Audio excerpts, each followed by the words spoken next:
Bonjour, je m'appelle Marie-Soleil Cordeau, coach en bien-être amoureux, mariesoleilcordeau.com. J'accompagne les femmes qui veulent en finir avec les échecs amoureux et attirer à elles l'homme avec qui elles vont bâtir une relation de couple riche, solide et épanouissante. Aujourd'hui, je veux aborder avec vous la notion de durée d'une relation amoureuse.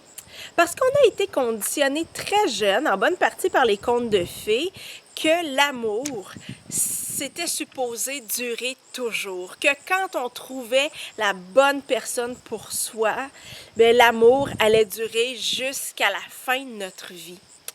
Et je me demande si c'est pas un peu utopique de croire à l'amour qui dure toujours.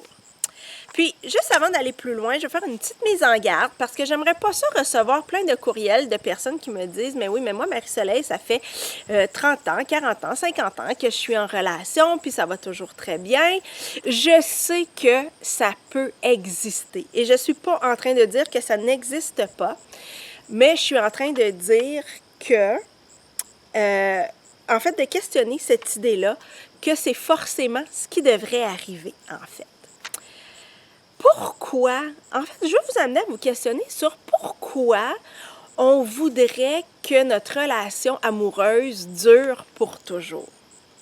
Bon, c'est certain que si on est dans une relation qui est vraiment épanouissante, qu'on partage énormément de choses avec l'autre, on veut prolonger le plaisir aussi longtemps que possible.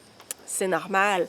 Mais il y a aussi cette idée-là, en fait, cette peur-là d'être abandonné, que la relation prenne fin, de souffrir, d'avoir mal. Et personne veut souffrir, personne veut avoir mal. Alors, c'est une des raisons pour laquelle on espère secrètement que la relation va durer pour toujours. Il y a aussi la notion de sécurité. Parce que quand on est dans une relation de couple, que ça fait quelques années, on a nos repères, on se sent en sécurité. Et si ça devait se terminer, ou juste la pensée que ça puisse se terminer, ça nous plonge dans une certaine insécurité.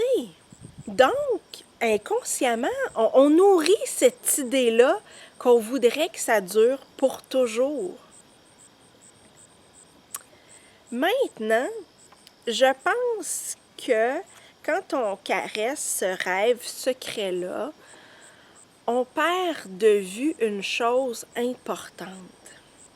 C'est que deux êtres humains qui choisissent de faire un bout de chemin ensemble n'évolueront pas nécessairement au même rythme.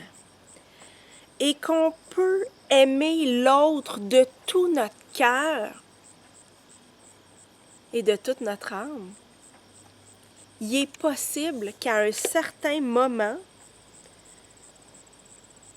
on se dise qu'il est temps de passer à autre chose. Ou que, en fait, que l'un ou l'autre ait envie de connaître autre chose ou ressente le besoin de passer à autre chose.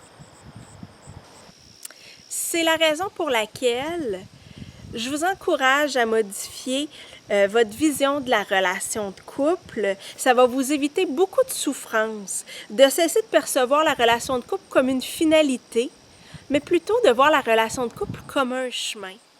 Et on peut choisir à un moment de prendre un chemin différent de celui de la personne qu'on aime, de continuer à aimer cette personne-là. En fait, on peut aimer cette personne-là pour toujours, mais de choisir de continuer son chemin seul ou avec quelqu'un d'autre éventuellement.